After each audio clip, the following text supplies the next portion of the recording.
ces personnes-là pourront se concentrer et à mettre de l'énergie sur, par exemple, House of Challenge. Disons que c'est du patriotisme. Féliciter les gens pour leur talent incroyable. Alors qu'il y a un Togolais qui a la capacité d'enseigner, qui a pris part au service du volontariat, qui a été enseignant togolais, qui a pratiqué l'agriculture, qui est en mesure de nourrir beaucoup de familles. La personne a dû laisser tout ça parce qu'elle n'a pas de débouché pour aller se chercher en Russie. Ce n'est pas un compatriote à soutenir. Ce n'est pas un compatriote à soutenir. Et vous pensez que cela est normal? Non, on va écouter la suite. Salut Fovi Katakou, j'espère que ça va bien. Bon, ça va. Je vous suis attentivement. Merci beaucoup. C'était pas facile. I would say this is a typical case. This is not only his story. This is a typical case how Russian authorities look for those foreign students or workers who are close to losing their legal status, and they approach them with proposals to sign some kind of a contract, a huge risk for those people to live. Хочу жить. Хочу жить. And what were you doing in Russian army? What were your, I don't know, duties?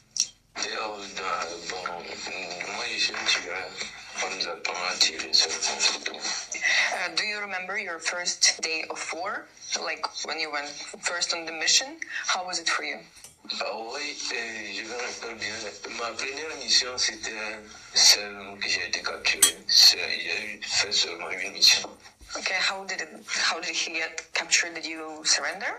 Le dimanche 16 février, on allait à l'entraînement et puis on nous a rappelé de retourner.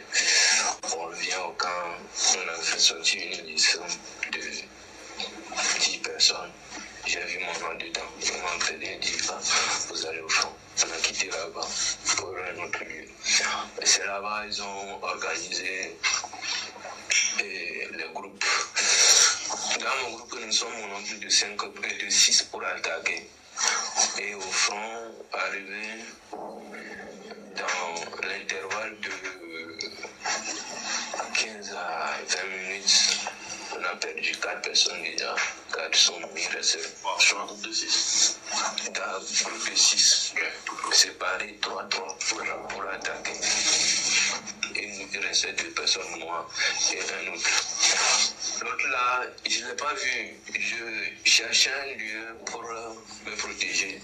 Puis j'ai vu une maison souterraine que nous appelons en armée l'étagère. Je suis rentré dedans, c'est là-bas que je l'ai vu. Parce que je l'ai vu, il m'a dit de rentrer. Je suis rentré. Et puis il voulait sortir, il dit, tu vas aller où? Restons ici. Nous sommes là-bas pendant lundi, mardi, mercredi. Et c'est mercredi qu'il appelait notre commandant de front que c'est comme ça, nous sommes dans le trou ici. Il n'a qu'à venir nous aider.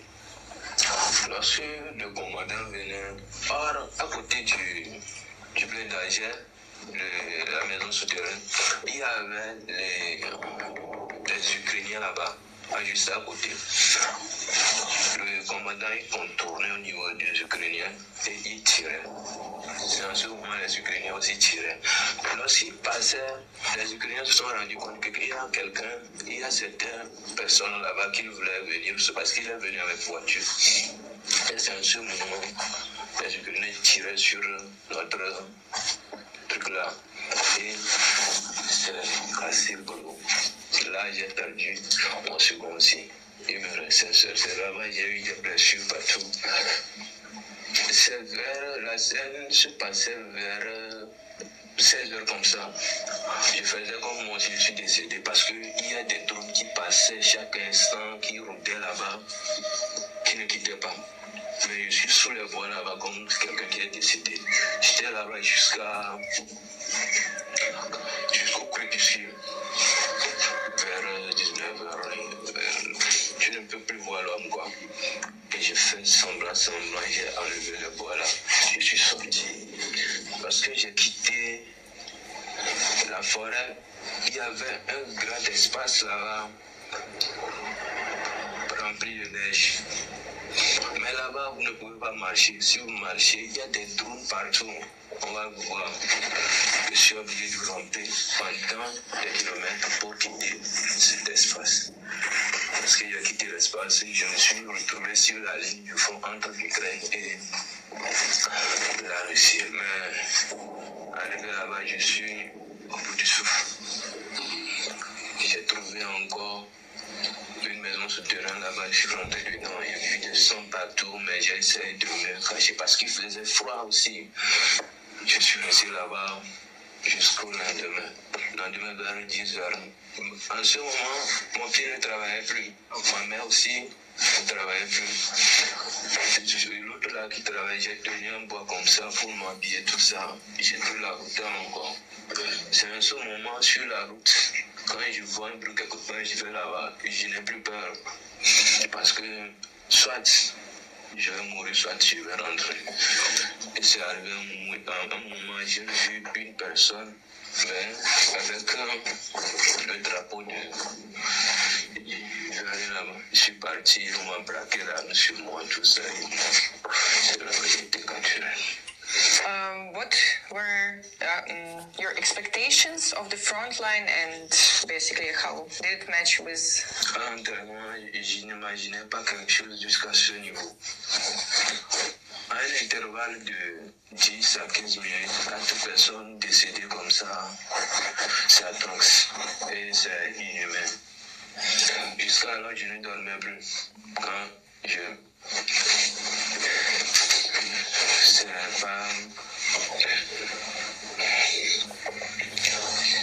Ce qu'on nous enseigne en entraînement, tout ça, arriver au front, c'est Dieu qui va te protéger. C'est parce que tu as appris là-bas.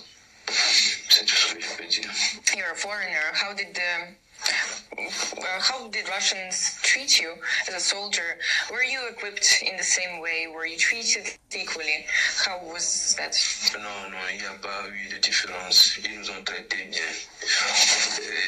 Avant de partir même de Saratov pour aller là, ils nous ont dit que comme nous ne comprenons pas, parce qu'ils savent que nous ne voulons pas aller. Comme nous ne comprenons pas la langue, tout ça, on va aller juste se servir. Les gens, quand on n'ira pas au front, tout ça. À la dernière minute, ce qui s'est passé, c'est comme si c'était un peu de trahison dedans. Je ne parle pas le russe, je ne lis même pas. Et il y a des gens là-bas qui parlent bien le russe, qui sont plus costauds que moi, qui sont restés là-bas. On m'a choisi un pauvre étranger qui ne parle même pas, qui ne maîtrise même pas. Chale, Togo Vielo. Patriotisme que mille blanc, il doit défier Togo Vielo. C'est un Togolais qui a dû fuir son pays pour se chercher un qui se retrouve dans les situations là. Ça peut être l'un de nos proches. Ça peut être un frère à nous, un cousin, un proche. C'est vrai, c'est le drapeau. Hein. C'est le drapeau qui est actuellement enfermé, qui est retenu prisonnier. C'est le drapeau qui est retenu prisonnier actuellement. Actuellement là, c'est le drapeau togolais qu'on a retenu prisonnier là-bas. Il n'est pas allé là-bas pour représenter le Togo. Oui, mais c'est un Togolais qu'on a arrêté. Et dans son témoignage, il a bien cité, il est du Togo. Qu'est-ce que tu faisais avant de quitter ton pays? Je suis né, j'ai grandi au Togo, j'ai fréquenté, je voulais servir mon pays. J'ai fait les études universitaires.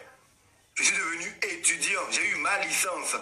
Après ma licence, je me suis dit, ben tiens, je vais souscrire à un programme que notre gouvernement a mis en place pour nous aider. Les enseignants volontaires. Il a intégré le volontariat. Il n'a pas été pris comme un enseignant à temps plein, mais il était un enseignant volontaire. Il ne s'est pas arrêté là. C'est un jeune Togolais comme beaucoup d'autres. Il s'est investi pour travailler. Non seulement il était enseignant volontaire, il faisait aussi l'agriculture. On dit à beaucoup de jeunes de s'intéresser à l'agriculture. Allez cultiver, il y a les champs. Allez cultiver, il y a les champs. On explique que les gens le font, mais ça ne marche pas. Les gens pensent que nous sommes des paresseux. Voici un témoignage. il a fait non seulement l'enseignement en tant que volontaire, mais à cela, il faisait aussi l'agriculture. Mais il ne s'en sortait pas. C'était un Togolais comme beaucoup d'autres. Il a tenté la France comme beaucoup d'autres Togolais. Ça n'a pas marché. Comme ça ne marche pas pour beaucoup d'autres Togolais, tout comme ça marche pour d'autres aussi, mais qui quittent le pays. Le point commun, c'est la volonté de quitter le pays. Il a tenté d'aller au Canada, comme beaucoup d'autres Togolais. Comme c'est le cas pour beaucoup d'autres Togolais, ça n'a pas marché pour lui. Ça a marché pour d'autres. Le point commun, c'est que beaucoup de jeunes Togolais veulent partir. Et finalement, il a eu l'information d'un de ses proches qui lui dit « Il y a possibilité que tu puisses partir en Russie.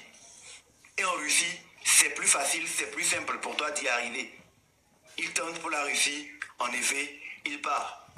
On lui demande « Tu venais faire quoi en Russie? Tu venais pour chercher de l'argent ?»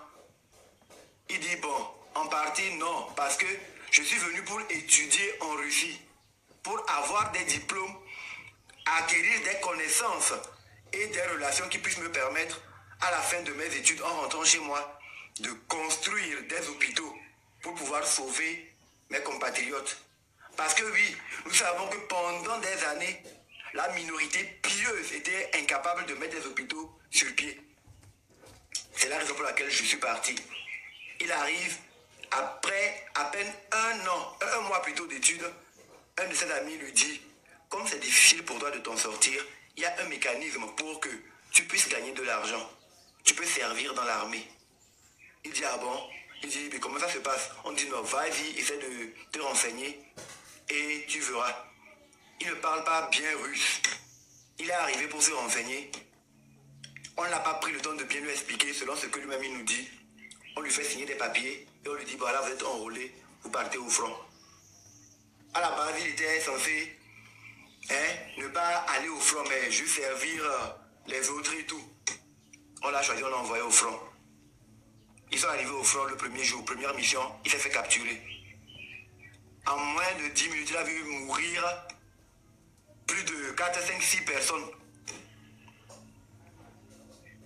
Il a survécu tout le temps là, il pensait au Togo. Il s'est rendu aux Ukrainiens. Il a été fait prisonnier.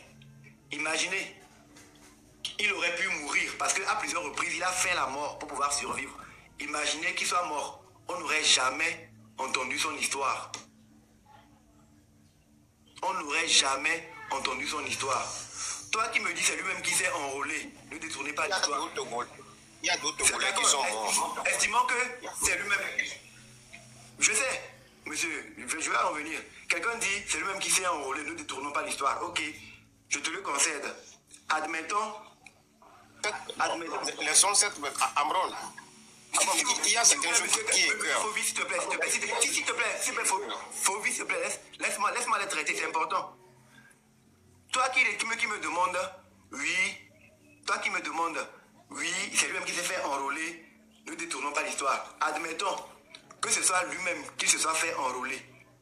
Qu'est-ce qui peut emmener, la question qu'on doit se poser, si on a la confiance, c'est qu'est-ce qui peut emmener un jeune Togolais dans la fleur de l'âge, capable de s'en sortir dans son pays, à laisser le confort de son pays pour aller risquer sa vie en s'enrôlant volontairement pour aller au front.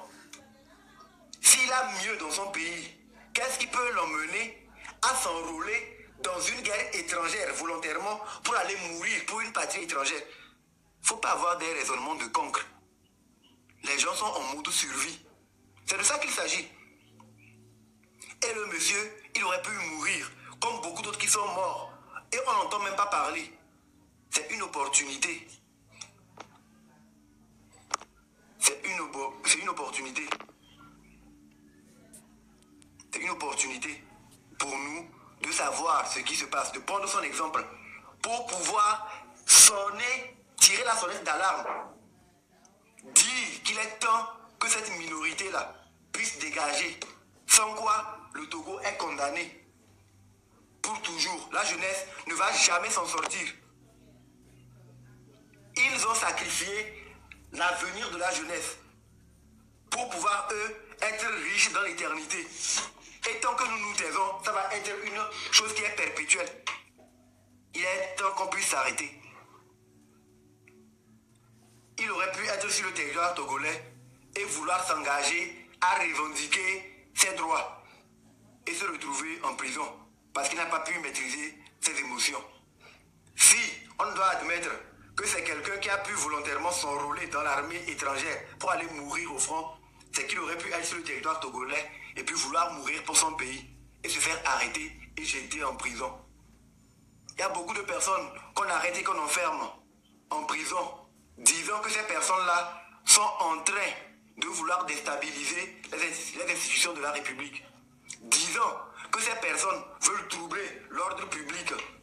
Il y a beaucoup de personnes, beaucoup de personnes qui sont là, enfermées, et qu'on accuse d'avoir attenté à la sûreté nationale ou à la sécurité intérieure du pays. Les personnes qui détournent l'argent public, qui détournent l'argent qui doivent servir à faire des routes, et les routes se retrouvent être en mauvais état, en piteux état, et les gens font des accidents sur ces routes-là et meurent. Ces personnes-là doivent aussi pouvoir être poursuivies pour atteindre à la sécurité nationale, à la sécurité de l'État.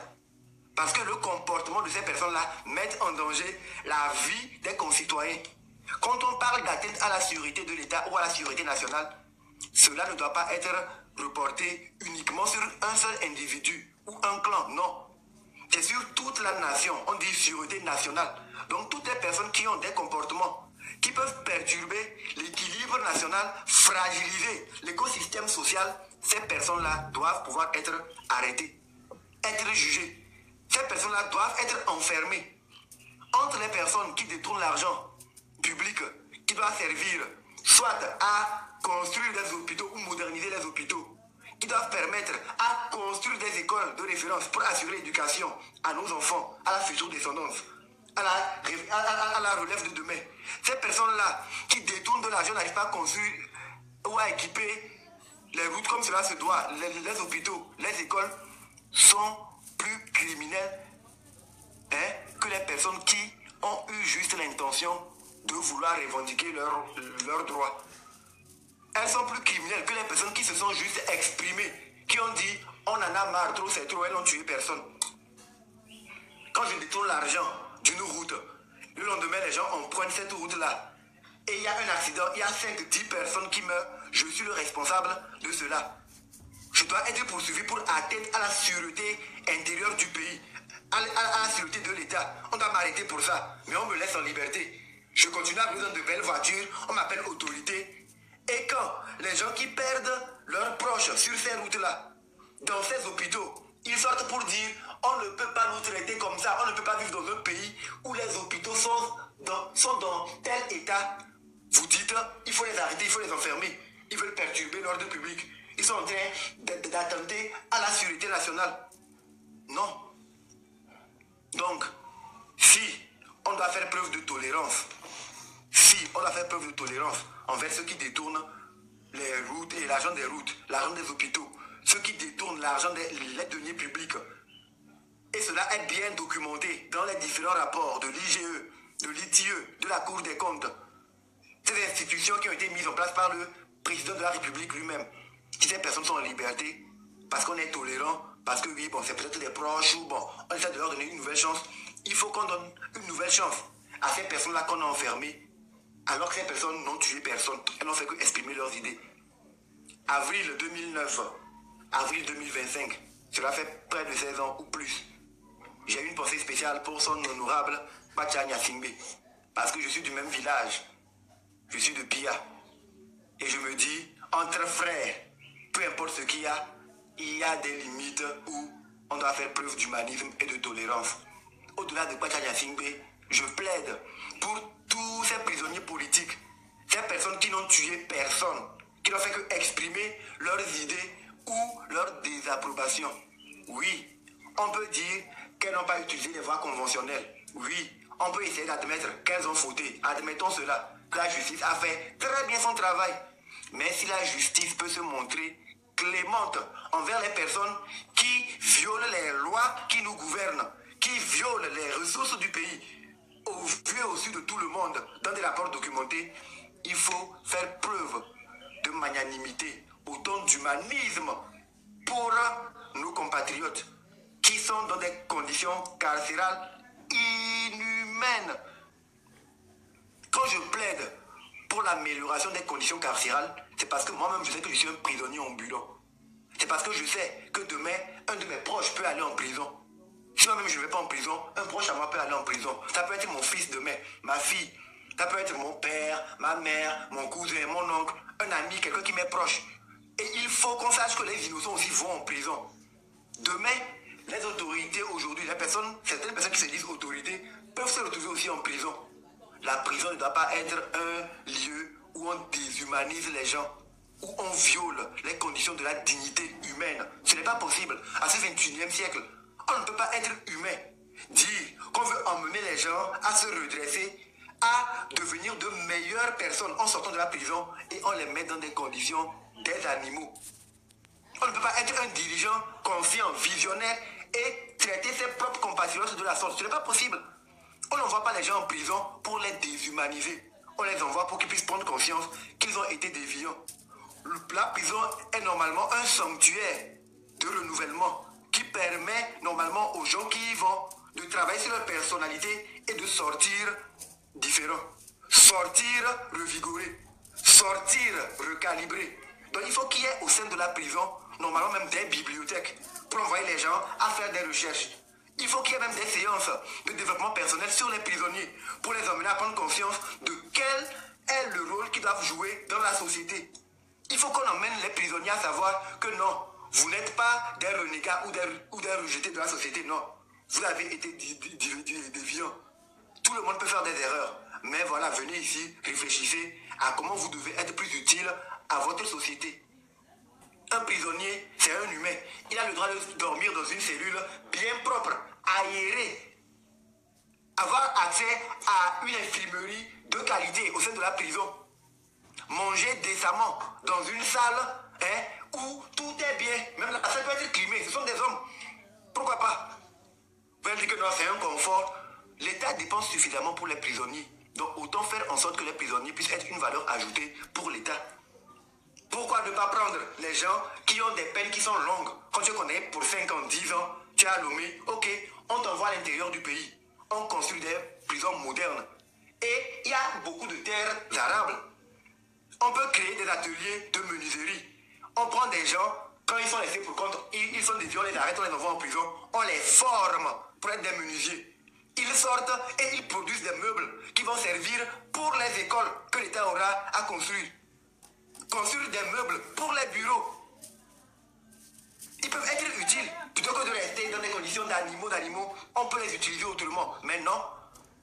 Les gens sont tellement médiocres, incompétents, méchants, mauvais. La seule spécialité que ces personnes ont, c'est détruire les vies. Pour ça, champion du monde, toutes catégories confondues. S'il s'agit d'humilier, dénigrer, enlever la condition humaine à une personne, ces personnes-là de la minorité sont des champions du monde. Il n'y a pas plus méchant que ces gens-là. Je dis souvent pour blaguer que même le diable a peur d'eux en fait. Le diable est parti se plaindre chez Dieu. Avant d'hier dans mes prières, je l'ai entendu. Il dit, on a dit que la terre là, c'est son monde, il est le roi de l'enfer. Mais il y a une espèce minoritaire qui existe sur un territoire appelé Togo là. Ces personnes-là, franchement, non, elles le dépassent. Il ne veut même pas les recevoir en enfer parce qu'il connaît leur comportement. Ils vont aller empirer le cas de l'enfer. Quand on leur offre un paradis, ils transforment le paradis en enfer. S'ils vont en enfer là, ils vont rendre l'enfer plus difficile à vivre. Ils vont dire non, il ne fait pas suffisamment chaud ici. Il faut augmenter la température. Ils vont dire que les gens ne souffrent pas assez. Il faut endurcir. Et ils veulent que personne ne parle. C'est pas possible. Combien de nos compatriotes fuient le pays pour se chercher ailleurs, des jeunes? Et vous dites personne ne doit parler. Pourquoi? En tout cas, je suis sûr que nous tous, quand nous sommes nés sur le territoire togolais, nos parents nous ont donné des noms. Et quand on consulte nos actes de naissance, nos nationalités, nos pièces d'identité, je suis sûr qu'aucun Togolais ne se nomme personne. Donc, ils ont voulu que personne ne parle. D'accord, que personne ne parle. La personne qu'on appelle personne doit se taire. Mais moi, je sais qu'on ne m'appelle pas personne. Je m'appelle Amron. C'est vrai, Amron, ça rime avec personne, mais ce n'est pas la même chose. Donc moi, chaque jour que Dieu fera, je vais élever mes vibrations contre cette minorité crapuleuse qui a suffisamment fait du mal au peuple togolais. Car il est temps qu'elle puisse arrêter. Et il est de notre responsabilité d'arracher le pouvoir, le pays dans leurs mains, pour travailler à développer le pays, à libérer. En écoutant les Togolais, concernant l'histoire du jeune Togolais, son histoire c'est très triste. C'est que les Togolais préfèrent les futilités que d'aller à l'essentiel. On dit votre frère est en danger. Ouais, on peut comprendre. On peut dire qu'il est envoyé là-bas. On peut dire ouais, pourquoi il ne peut pas étudier ici, il ne peut pas se développer au pays, faire des choses qui peuvent faire avancer lui-même et faire avancer. Ouais. Quel est son projet? Il a bien expliqué, il a l'intention d'aller là-bas et revenir, faire quelque chose de bien au pays. Ok. Bon, la faute est déjà là. On voit les pays, dans d'autres pays, si l'un de leurs enfants est en danger, leurs dirigeants font tout et tout pour ramener cet enfant. Même si à la périsse et d'autres, ils font tout. Pourquoi nous, les Africains, on ne peut pas copier ces intentions? On voit des fois les Togolais en difficulté en Libye, dans les pays éternels. Et il n'y a aucune organisation qui peut les faire sortir là-bas. Le jeune homme, ouais, il a commis une faute. Ouais, on peut comprendre. On peut dire, ouais, il a commis une faute. Pourquoi on ne peut pas... Pourquoi on ne peut pas montrer nos patriotismes à ce moment au point qu'il a besoin de nous? Togolais, Africains surtout, changeons de mentalité, allons à l'essentiel des choses. Malgré, on voit au Congo la fois dernière, les Américains étaient condamnés pour coup d'État au Congo. Qu'est-ce que les Américains font? Ils ont fait tout. Ils ont fait tout pour ramener leurs citoyens, pour qu'ils puissent leur peine dans leur propre pays. Pourquoi pas en Afrique on ne peut pas copier ces gens d'actions? Si on ne peut rien faire, au lieu d'accuser le jeune homme, pourquoi il est là-bas, qu'il est envoyé là-bas? Prions plutôt pour lui, pour que Dieu lui accorde une chance de s'en sortir encore. Sinon c'est triste. On peut le comprendre, écouter son histoire, on peut le comprendre quelque part. Lui aussi se démerde ici, se cherche, mais il n'arrive pas. Il a dit, pourquoi pas sortir? Si je sors, je peux gagner mieux ailleurs. Si je sors, je peux trouver le bonheur ailleurs. Et après revenir aider mon pays. C'est une bonne action. On va les Togolais partir ailleurs sans sortir, revenir et devenir nos héros. Et devenir nos fiertés.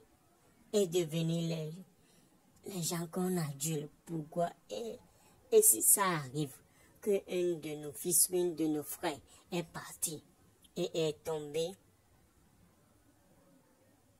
dans les problèmes et est tombé en difficulté et sa vie et tout son espoir est devenu caduc. Pourquoi pas le pays ne peut pas lui aider à se relever, à se sentir togolais?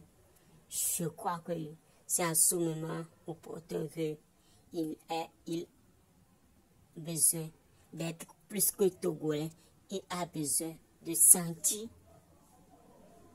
d'être plus togolais. Et c'est à nous de lui donner la raison que tu avais tort de partir. Au lieu de défendre ta pays, tu avais tort. C'est à ce moment qu'on peut le prouver ça.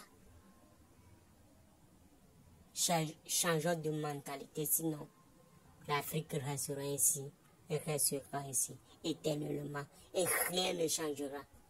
Parce que nulle personne ne peut venir changer les choses si ce n'est pas nous.